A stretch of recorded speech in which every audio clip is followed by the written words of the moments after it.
Wanted to share just for a minute something that I find really important and fascinating. I planted these this little plot of different trees and shrubs a few years ago to see what would work down in my moist soils. So down here it's muck soil. It's very high in organic matter. It's also very high water table and stays moist. So there's no real rules on what perennials work here. You can't really find any information about that because no one cultivates perennials on these kind of soils. So the mulberries seem to be pretty happy. These were just planted 4 years ago. So they're all full of fruit. They've gone through flooding. They've gone through all of it. Pawpaw seems okay. Hazelnuts seem okay. Chestnuts not so happy, which is what I expected. The plums and peaches surprisingly okay, although the peaches could be happier, so they're not a great candidate. And then the caria looking good, but that's not the main point here. Right here, we've got a chestnut been stripped by the deer. There are tons of deer around here. There are tracks right next to it. They're here all the time, so very high deer pressure. And what I want to show you is the pattern that I see. So this area, part of it, I stepped over the brown mugwort stalks last fall to what I thought was, I thought I was helping the trees to get that down to the ground.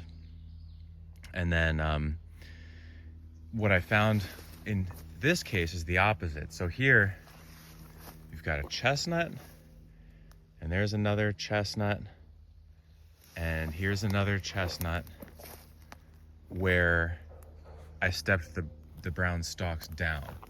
And just over here where I didn't step the stalks down, there's a little chestnut there protected, and you can see the same pattern here. Right at the edge, all the hazel was browsed, and then once you get into the brown stuff,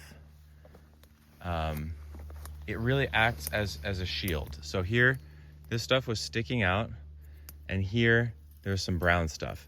And obviously, it's lignified. It's, you know, very like if you put it's strong. If you cut this and then kind of like bend your knee on it, it'll cut you. So it's pretty strong. And obviously it's not a real deterrent. It's what I call a feeding efficiency reducer. So the deer don't love having something scraping, you know, that they have to like close their eyes and make sure they don't get poked. Just like you and I don't like that. And so they go for the easy stuff. I mean, they're just like any of us. We like to do what's a little bit easy.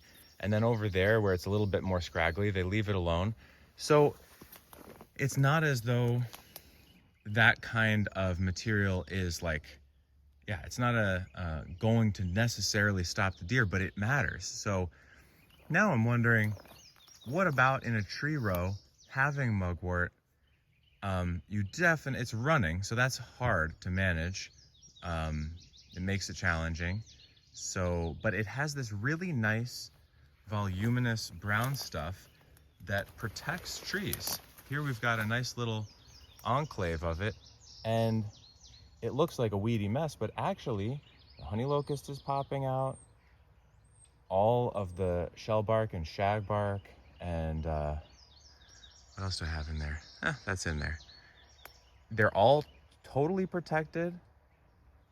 If there's something easier to eat for the deer over there, they'll go get that, and they won't bother with what's protected in here. So natural protection. I do this by cutting perennial woody stuff and putting it around trees, but in this case, it was done for me. So what about using this kind of thing as a natural protection that just grows right with the trees? You can't just let it go because it will overtop the trees to their detriment if it's completely unmanaged.